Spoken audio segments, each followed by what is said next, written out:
Fala rapaziada do Fogonete, mais um vídeo aqui para o nosso canal do YouTube. Hoje nós vamos falar sobre a oscilação no início de trabalho de Renato Paiva diante do Botafogo. Uma temporada que tinha tudo para ser mágica para o torcedor do Botafogo, que veio de títulos do Campeonato Brasileiro da Libertadores. O Textor, no início do ano, decidiu que íamos poupar, não íamos ir com força máxima nesse período, inclusive fomos até sem técnico, né?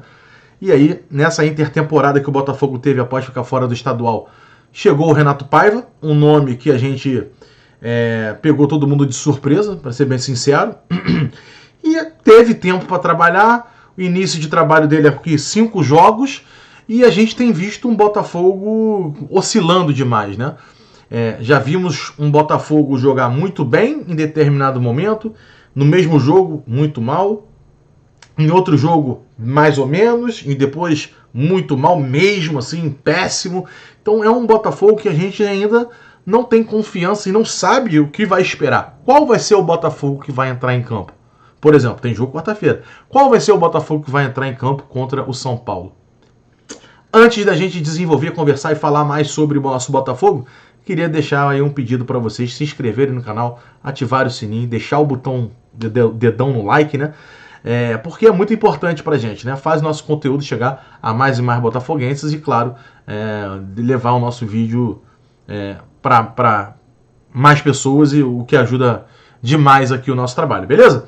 Bom, pessoal, tá muito claro, né, que o Renato Paiva pegou um trabalho do zero, né? Leiria e o Caçapa não conseguiram deixar muita coisa aproveitável, né, para o nosso Renato Paiva chegar e botar para frente, né? Aliás, o próprio Paiva sempre falou, né, quando estava falando de aproveitar o que se tinha, falava claramente do trabalho do Arthur Jorge no ano passado, né? Bom, mas o que se viu foi um Paiva chegando, né, com novas teorias, com novos conceitos, e tentando implementar tudo isso na prática, né? Um jogo posicional, né, que precisa ter jogadores respeitando bastante o posicionamento, tem sempre alguém aberto na ponta, os laterais subindo muito para atacar, muitas vezes virando meia ou ponta, dando profundidade ao time, sempre amplitude, né, muito alta. E aí, assim, na teoria, né, o Renato Paiva facilmente, né, agradou todo mundo, né, com um discurso, né, uma coletiva de imprensa muito boa, onde ele é um teórico da bola, fala muito bem sobre futebol, né? E assim, todo mundo se empolgou, né, com o que ouviu. E assim, lógico, né, vamos ver na prática. E começa a prática, né, com um jogo treino contra o Cruzeiro. Ali ninguém sabia o que aconteceu, ninguém pôde ver o jogo, não teve transmissão. Soubemos que o Botafogo, os titulares, venceram por 3-2, né? Depois tomou um gol de empate 3-3 com times, né, sem jogadores reservas e tudo mais, mas enfim. E ali, né, vencemos o Cruzeiro, um time que até então todo mundo estava imaginando que, um técnico português, o Léo Jardim, e aí veio com Gabriel Barbosa, Dudu, um monte de contratação que foi feita lá, que a gente, né, esperava um Cruzeiro forte. O Botafogo foi lá e venceu 3-2, todo mundo ficou, tá iniciando um trabalho, né? Olha, acho que é possível. Teve um amistoso, e aí sim o primeiro trabalho do Paiva que todo mundo pôde observar, porque o jogo teve transmissão.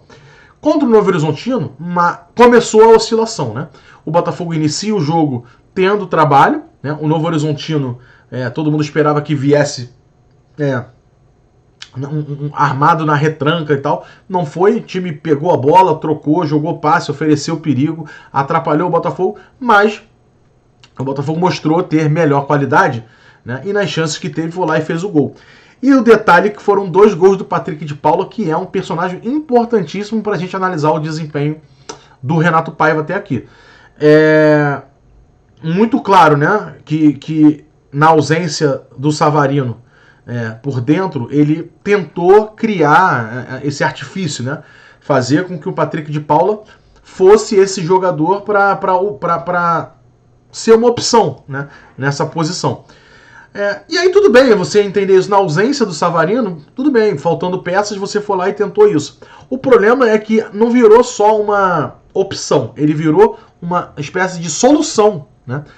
Ele virou o titular, né? Ele barrou os pontas, botou o Savarino na ponta esquerda e botou o Patrick de Paula titular. E tem feito isso com frequência, né? E aí já começa a passar do ponto, né? O que todo mundo entendia que era uma boa opção, criou uma possibilidade, e pode ser um cara que vai entrar ali 20 minutos ali no jogo, um jogo ser titular, não entra no outro, né? Só que o que está se vendo não é isso, né? O Patrick de Paula tem sido o titular dele e só descansou um jogo ou outro. A grande verdade é essa. E ele não tem jogado bem, né? Contra o Novo Horizontino, ele teve as 2 oportunidades e fez 2 gols de fora da área. Isso deu uma confiança, uma moral, porque o Renato Paiva insistisse nessa opção. Só que depois disso, o Patrick de Paula só voltou a aparecer numa cobrança de falta nos minutos finais contra o Carabobo, pela Libertadores, né? Jogo esse que ele tinha sido poupado, né, do time. É pouco. O Patrick de Paula tá parecendo um kicker, né? Que entra no futebol americano, aquele jogador que entra para chutar a bola e depois volta pro banco de reservas.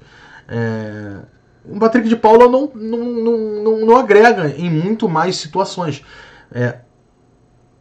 Próximo da área ele pode fazer gol, mas atrás ele não tem intensidade. E fica pouco, ele não sabe jogar bola de costas. Enfim, estamos falando muito do Patrick de Paula porque o time tem oscilado e essa oscilação acontece muito, na minha opinião, enquanto o Patrick também tem essa opção. Não é só isso, mas também, né? Porque você tira o Savarino do meio, que é a minha posição que ele melhor rende, na ponta ele não está rendendo bem, e você tira o craque do time para botar um outro jogador questionável, e aí você está oscilando. Pô, será que você não está oscilando também por causa disso? Né? Então são coisas que a gente tem que conversar e debater, e é o que a gente está fazendo aqui. O fato momentos muito bons, momentos muito ruins, momentos regulares. Qual é o Botafogo que vai enfrentar o São Paulo nessa quarta-feira? É um jogo de fundamental importância para o Botafogo nesse início de brasileiro, nesse início de temporada, vamos dizer assim. Meio de tabela hoje, o Botafogo terminou a terceira rodada em 10º com 4 pontos, né? Empatou com o Palmeiras, venceu o Juventude e perdeu para o Bragantino fora de casa. O Bragantino não é um time que você poderia perder pontos, mas também não está muito aquém de um início razoável. O Botafogo ok. Agora pega o São Paulo em casa. O Botafogo tem se acostumado a vencer o São Paulo no Newton Santos. Só que o Botafogo nesse ano ainda não está passando a confiança suficiente. E aí eu te pergunto, será que esse Botafogo vai ser o suficiente para vencer o São Paulo?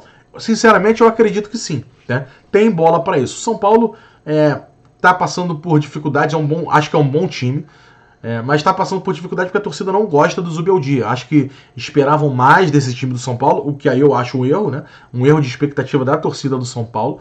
Eu acho um bom time, acho até o Zubeldia um treinador honesto, assim, acho legal. O problema é que eu acho que é uma expectativa surreal da torcida do São Paulo com relação ao time deles, né? E aí eles chegam aqui com o Zubeldia sempre pressionado, ainda sem informações sobre o Lucas ou Oscar, se vão estar em campo ou não. Acho difícil eles jogarem no Newton Santos, que é grama artificial, a questão do tapetinho, né? Foram 2 dos jogadores que reclamaram bastante dessa situação, então eu imagino que não estejam em campo na quarta-feira. E sem eles, o Botafogo tem muito mais condições de vencer a partida.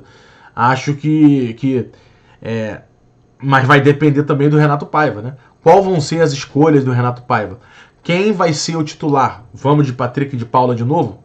Aí eu confesso que eu perco um pouco da animação. Matheus Martins, né, 2 jogos que ele entra muito bem. Faz todo sentido para mim, ele aberto na esquerda, Savarino centralizado e o Arthur na direita, né?